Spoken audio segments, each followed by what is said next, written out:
Hey guys, welcome to another edition of Up and In It. I'm your host, Adrian Babashoff, and if you're new here, welcome. And if you're wondering what the show is about, it's dedicated 100% to bettering your life through liberty and independence, seeking alternatives to the daily grind, moving from surviving to thriving and living life. Rah! Today, actually this whole week, I'm going to have to break this show up in segments. This is going to be a 5-part series about what it is to live in a third world country. This is the story of from me and my mom and our perspectives of living in South America, Uruguay. And the basis of this show, the message I want to bring to you guys, we did Slab City. We did a 5-part series on that. If you haven't seen it or heard it, go back and check it out. It's a really awesome representation of what an alternative lifestyle looks like. And I thought that you guys might be interested in what it is to live in a third world country and live off the land. I was basically a cowboy. And we did cattle ranching. I don't want to give too much of the story up, but I want to give you guys perspective of alternatives of what it looks like to live differently. And I think this is what has brought me to where I am now. It's what shaped me. It's part of the fertilizer that helped me to grow and be who I am. And I never forgot it. And I've been exposed to so many different kinds of things, and I'm very grateful to have had adventure and to have seen different ways of living, and I think that it's wise for all of us to go visit places such as a third world country and to know how good we have it here. We live in a wonderful country and we have so much opportunity here, but there's also other sides which I want you guys to take consideration and see what is possible, what is it like, what else is out there. We get stuck sometimes, I think, in a pathway of like living in the United States, living in California or wherever you are, that everything's the same, and it's not. And when you start going abroad to other countries, you definitely learn that there's a whole different way of lifestyle. And sometimes, and in some instances, it's a lot cleaner and happier than what we do here. So I hope you guys tune in, enjoy the show. Without further ado, here's me and my mom and our stories of living in South America, Uruguay, in a third world country, completely off the land in the middle of fucking nowhere. Part 4. And so I was on New Year's at a good friend's house in town watching the Rose Parade and the pre-Olympics show. In Uruguay or here? In Uruguay. Yeah. And let me tell you, I mean, they cleaned up Los Angeles so pretty. Oh, yeah. I knew those areas of LA. They were showing them, I'm like, if you just move the camera a little to the left or right, it's just shit, you know? They're making this place look like amazing. Yeah. They're looking at it and they're looking at me like, so let me get this straight. You left that to come move over here. For what?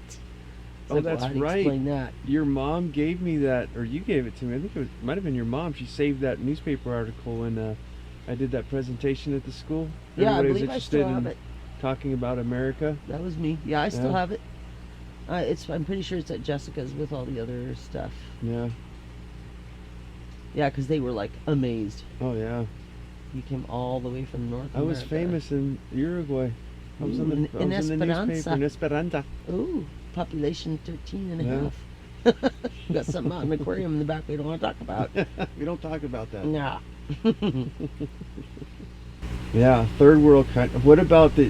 You want to tell the story of the airplane ride there? We got going over the Andes and. Oh, that was when we left. We came from Uruguay back to America for your aunt's wedding. You talking about when the turbine lit on fire? Yeah. Yeah, we were on our way back from America back to Uruguay, and we had landed in Lima, Peru. And yeah, that was crazy. By strong intuition, I had a feeling on the way over, back when airlines actually fed you, they had, all this food, and I ordered double for all of you kids and then packed it away, and I wasn't sure why. I just had this feeling to do that. So anyway, we get to Lima, straight over, went from Rio de Janeiro to Lima, I think, or no, we came from Los Angeles to Lima, so we hadn't gone over the Andes yet. And we were about to go over the Andes, and we get in the airplane in the dark late at night, and we start to ascend to pass over the Andes Mountains from Lima, Peru, on over to Buenos Aires, Argentina.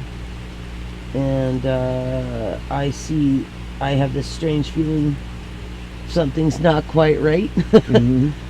And everybody's asleep. I look over and I see, and we're ascending in the Andes. You know, you could see out there. It's still dark, but you could look, and they're monstrous mountains. Yeah. You know, and you're climbing up thousands of feet, and you're still not even reaching their ankles, basically. And all of a sudden, I look and I see the stewardess on the phone and gets a shocked look on her face and says, you know, like, uh-oh. And it was like, yes. The turbine, I look out and the turbine was on fire. Yeah. They turned us around, landed us back at Lima, and we evacuated the plane. Everybody had to jump out on those things that they inflate. The inflatable slides. And they said, don't take anything with you, right? Well, I grabbed my bags that had the food in it at least. We grabbed our bags. I made all of you grab your bags. We all got out, and we sat there for 6.5 hours. Yeah. Couldn't leave the airport because we didn't have passports for Peru. Yeah, I remember being sick. Yeah? Oh, yeah. Huh. Yeah, we had some food and stuff, but oh my God, what an exhausting trip that was. But once we did reboard the same plane, scary, we took off across the Andes, and I'll never ever forget that, because as we were going up over the Andes, it just was, we didn't go over, we went through the Andes. Yeah. We were at its navel, way the fuck up there. But as we came through, the sun was coming up from the east, and it just struck those glaciers that were melting, and all that. The Pampas of Argentina is flatlands. Thousands and thousands of years of this, the glaciers and the rivers just running from the Andes continuously, because they're always in snow, Yeah. pouring out over this beautiful land, and seeing the sunlight just shining and glimmering off the glaciers and the rivers, and that flat pampas coming right at you, and just pulling out of the Andes alive. Yeah. I was like, I saw the movie Alive. Okay, who am I gonna eat? Who am I gonna eat? But what a gorgeous thing. And I think I was the only one on the airplane. Well, hopefully not the only one. I think the pilot might have been awake too, but Yeah. the only one seeing that. What a trip, man. What the hell did we do? All the way across. There and back again. Yep, Overgrown hobbits. that is true. It was so strange to come back to America after that too, to land in America, and just like, you feel like you went to another planet. Oh, I don't think I've ever really recovered. No. Like it, I've been set behind. Like I remember coming back, you know, I remember watching Mary Poppins, which still is popping. Mary Poppins is popping for me. There's Mary Poppins, Indiana Jones, and Dr. Snuggles, and the Smurfs. There was a few hand-selected stuff. We had the Sound of Music. Right. We must have watched those movies over A and billion over and times. over again. Yes, yes, yes. But yeah, we got back here, was like, what the hell? Yeah, this was the culture shock. Yeah. Coming from Oh, there yeah. back to this was the culture shock. You know what I remember? All of us as a family, I don't remember whose house we were at, but we were watching a movie.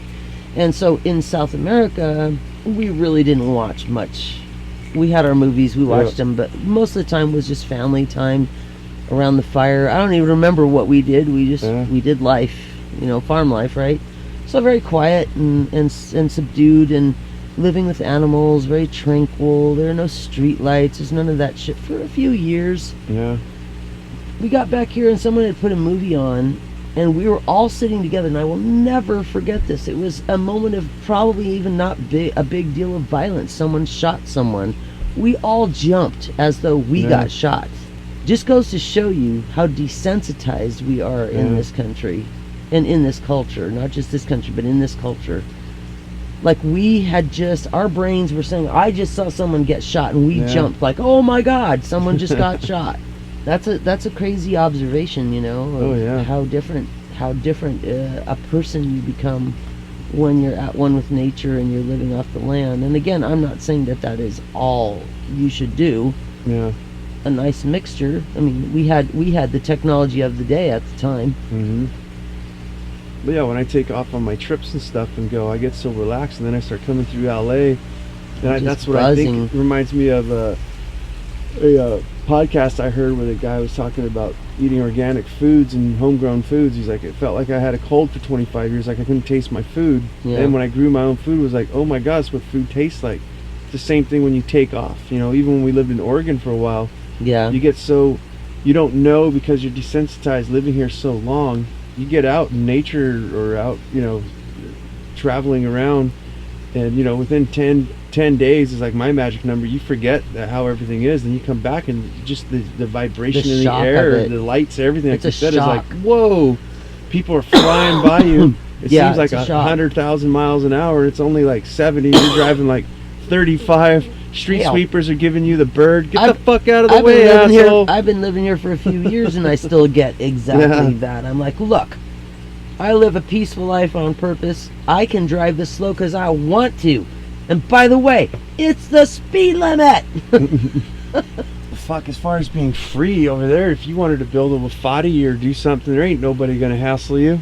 How could they hassle you? Most of the people there, again, it's been over 30 years. Most Yeah. of the people at the time, the lucky ones, had the mud houses with the lime wash on the outside, dirt floors, and rushes for roofs, just like Old Yeah. England used to be. That's what it looked like. Old Thatched England. roofs, like, yeah. Thatched roof. There you go. Yeah. Yeah.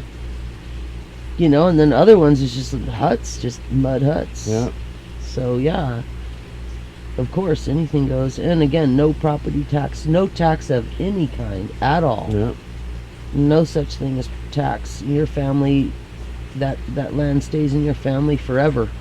No one can take it away, ever. I don't even know. No military conscription. You're not allowed to run for political office, though, until you become a full-fledged citizen, and it's No. impossible.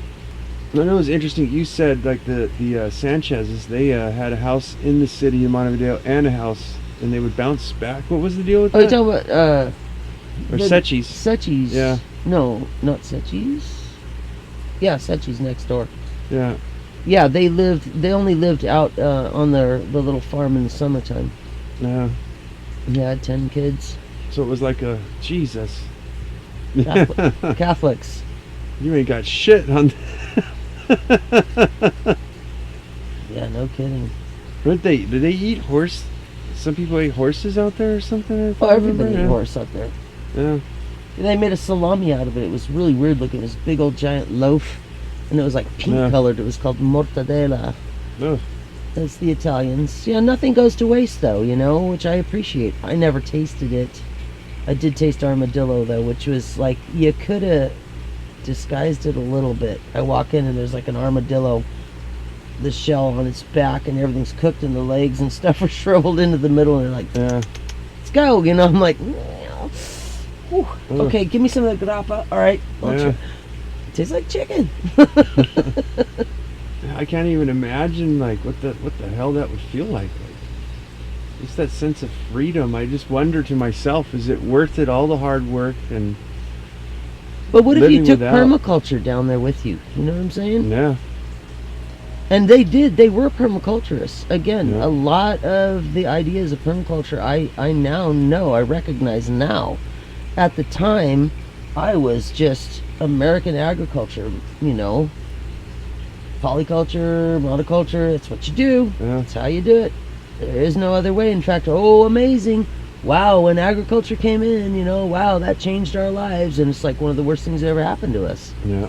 We were much better off as nomadic tribes that were, you know, just foraging. But hey, So what do you think? Is it worth it? You think? Like, what if you were given the ultimatum to go back again? Like, 2 years ago, yeah. And of course, like you said, I guess that's just a crazy question. It's like, you know, Yeah. definitely live out closer to the city, right? Like to the well, coast. the first thing I would do is I would work with the American consulate, the Uruguayan consulate on this side, and the American consulate on that side, because they're there to help you. That's Mhm. exactly what they're there for.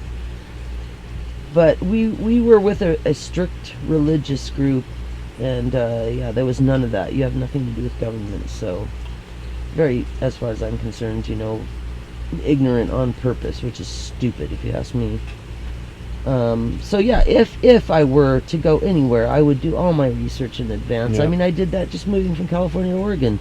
I wanted to know what their ecological policies were, what the government was aiming at, and how they felt about their environment and resources and all those things. Not that they don't change, but Yeah. that's important. That's important stuff to me. So if I were to go anywhere in this world, I would want to know more about it before I would enter into it. And again, knowing what I know about permaculture, now that I've worked my ass off on typical agriculture, realizing you don't need to do that, which is so divine, because I adore nature. I adore being able to eat off the land and wild forage and everything else, and I believe that is a lot of us, that nomadic foraging lifestyle is what we were born to do. Not everybody, but many of us. Yeah. The ones who deny it are foraging, and searching for sales at at stores and cheap cars and whatever else they do, the hunters and gatherers. It's the great hunt. Yeah, See who we can fuck over and hunt for the remote for the TV, stuff like Yeah. that. They're hunters and gatherers for real. Collect cute little chickens. Yeah. That's all they have remaining of their hunter-gatherer left in them. I know that is the way to live, and again, most of it is the amazing fact that if you give me a little plot of land and some seeds, I will be able to feed myself and many forever. Yeah. Because it continues to grow. It exponentially grows and gives back to you. Nature is so bountiful. The opposite of technology. And I'm not saying technology is bad. I'd like a marriage of the two, Yeah. but definitely would love to be on the land and growing food again and producing my own things. That was amazing. That was phenomenal. But you want to switch it up to talk story?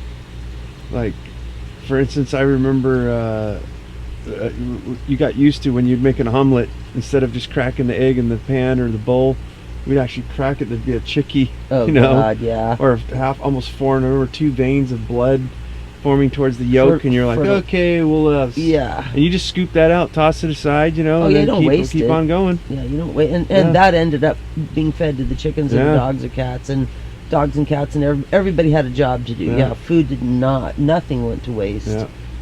Taking all the hooves and bone parts and boiling them up for gelatin. I don't know if you Oh, remember yeah. making the God, I'm trying to remember what they called it there.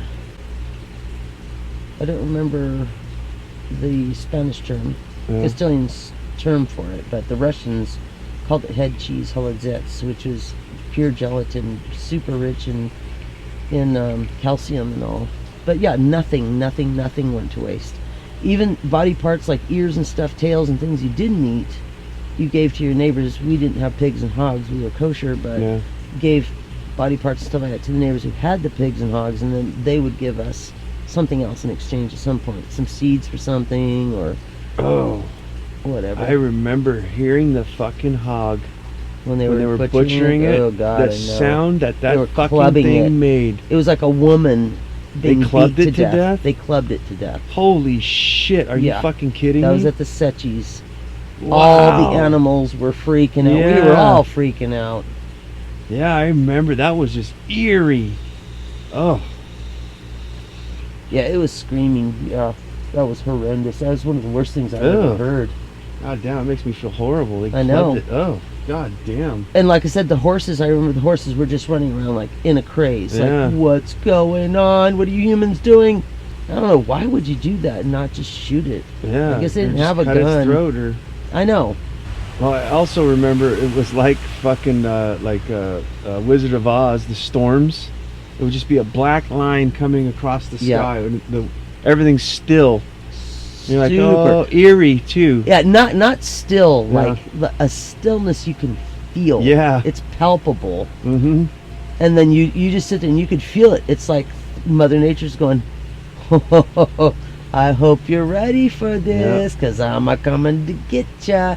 You remember you had to climb up the windmill, tie the windmill down, make sure the stones are all secure on the tin roofs, everything else, because it is coming. It came for what, 2-3 weeks one time?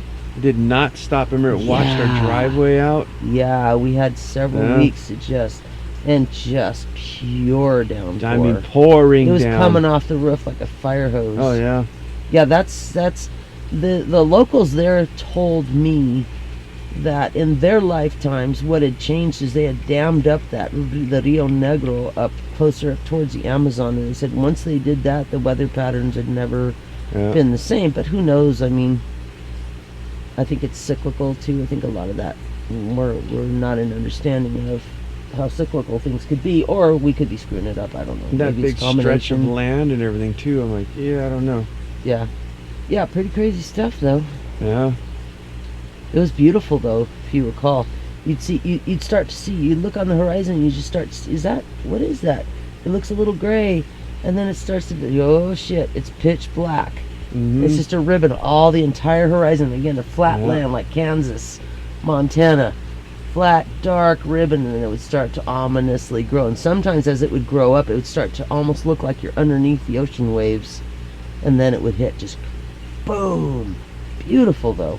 God, those storms were fun. I remember for some reason the clouds, there was thick clouds, Thick, like they amazing were clouds. prominent, like silver lined clouds that were like, they were not wispy. There was lots of just this fluffy Solid. cotton They were balls, like- thunderheads. oh yeah. Yeah, they were thunderheads. And the stars, holy shit! You can see Oh. the Milky Way, You like see the Milky Way, the Tres Marias. Oh, Again, yeah. you're at the Southern Cross. You're down in the Southern Hemisphere. You're seeing the Magellanic Clouds. So you're seeing a lot of stuff that that is southern. Down in the south, the only place to see it. The Magellanic Clouds were named by Magellan, of course, because white people name everything. Mhm. But yeah, it was like you're looking across the Milky Way. yeah, Is what you're seeing from a side glance, and you see the gases and everything. 'Cause Yeah. there's so little light there. it was like know, clouds unnatural in light. space. You're like, Yeah, you're seeing you would ice, see- ice and vapor and Yeah. stars. Yeah, pretty amazing. amazing. Yeah, crystal clear. Yeah, So when Halley's Comet came down, it was crystal clear. that's the thing that just mind fucks me too. Is like when you're here, like in where we are right now in the Southern California. Never gets dark. When you get out in the country and you look up that far out too, Yeah, and you look up there, the amount of stars and everything that's up there, that's It's the same filled. thing as seeing like the ocean for the first time. Yeah. It's filled. You're just it's filled. It's entirely filled. Yeah. People don't understand that if they haven't seen it.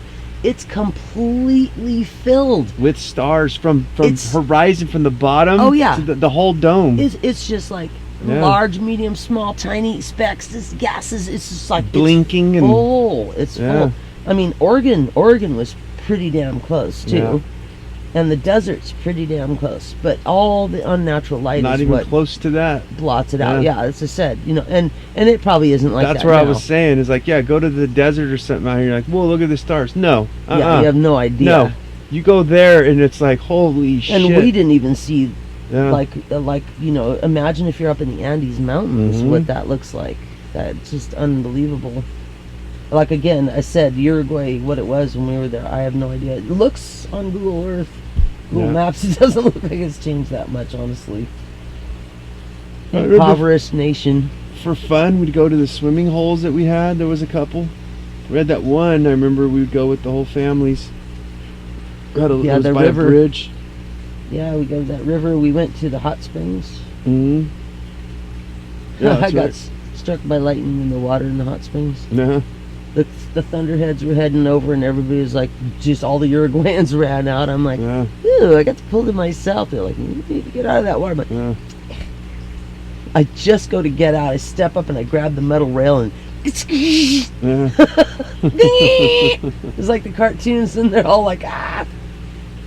I don't know how many times and how many ways I got shocked with electricity in too. Uruguay. Just turning off the faucet. Ah!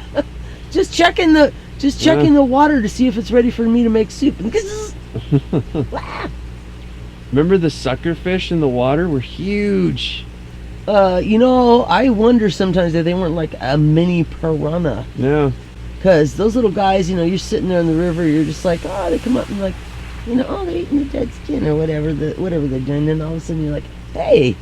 Yeah. And all of a sudden, hey.